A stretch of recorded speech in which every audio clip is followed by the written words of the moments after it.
Good afternoon, everyone. I'm Neil Plein, Director of Sales for Invest and Retire, and I'm joined today by Mike Kelly, Plan Administrator for the Navmar Applied Sciences 401k plan, and we'll be discussing the advantages of hiring a DALBAR Certified 338 investment manager.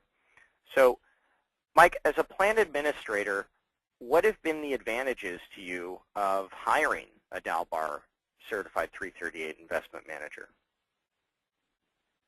It took the responsibility off of the engineers of our company. Our core business is an engineering company. We have many very intelligent people that made up our executive committee and the plan trustees, but they did not really have time to look at investment options. But a few of them would still offer opinions and be very opinionated at the end of the year. So it sort of took that the dynamics of the smart in-house people giving advice that's outside of their field. Mm-hmm. Okay. So my next question is, it's a two-part question. And so by hiring the 338 investment manager, you've been using professionally managed asset allocation models on the Invest and Retire platform instead of target date mutual funds.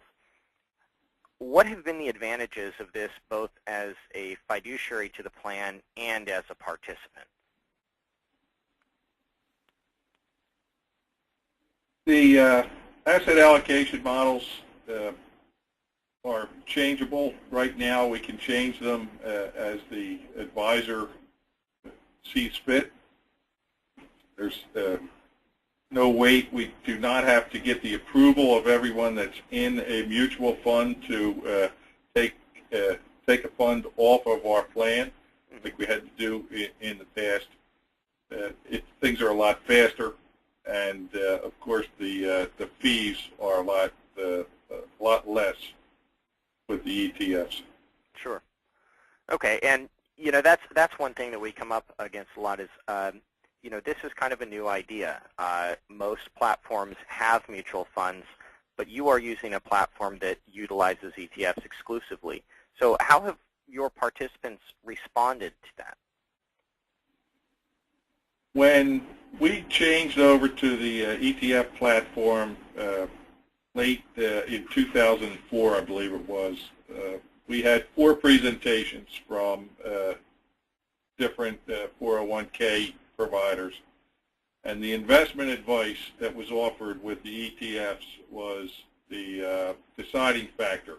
We had a cross-section committee that heard 10 people, heard all 4 presentations, and it was overwhelming that the investment advice that we would get with the ETFs and the low fees, that's what we went for. That was a selling point.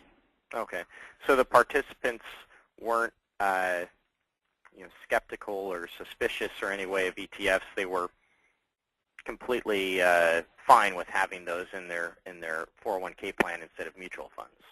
In the very beginning, there were terms used. People laughed and they said, "Are we the guinea pigs of ETFs?"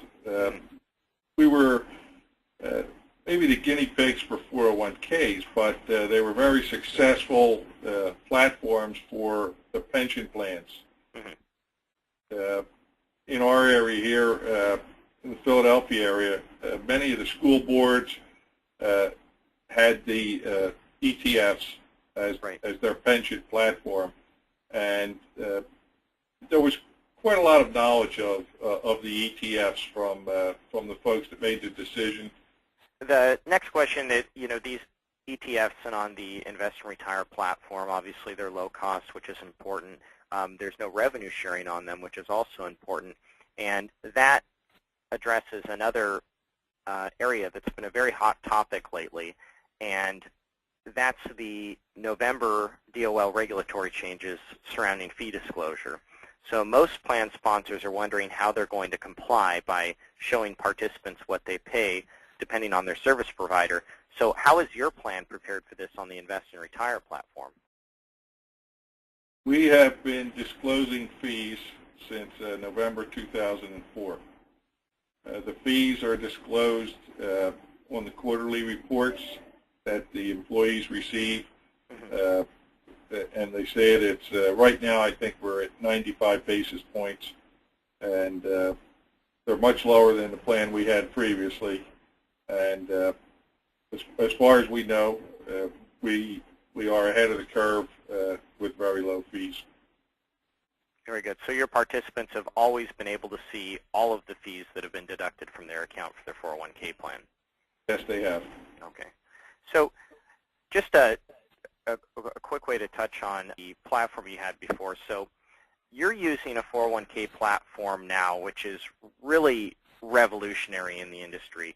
We've discussed the advantages of professionally managed asset allocation models over investments like target date funds, the benefit to your participants of using low-cost ETFs instead of expensive mutual funds, and the advantages that full transparency has in terms of charges to every participant. So this is really a major departure from typical mutual fund-based 401k plan designs, which you and your participants have been able to experience both the mutual fund 401k plan and the Invest and Retire 401k plan. Having used both options, what do the participants prefer and why?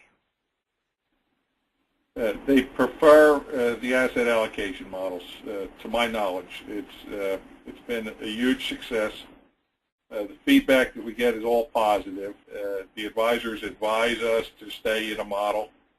So all employees go through a risk assessment and a retirement calculator. When the market takes a hit, the advisor has given good advice to our employees, and they see that once the market recovers, that their portfolios recover also. So it's been good advice.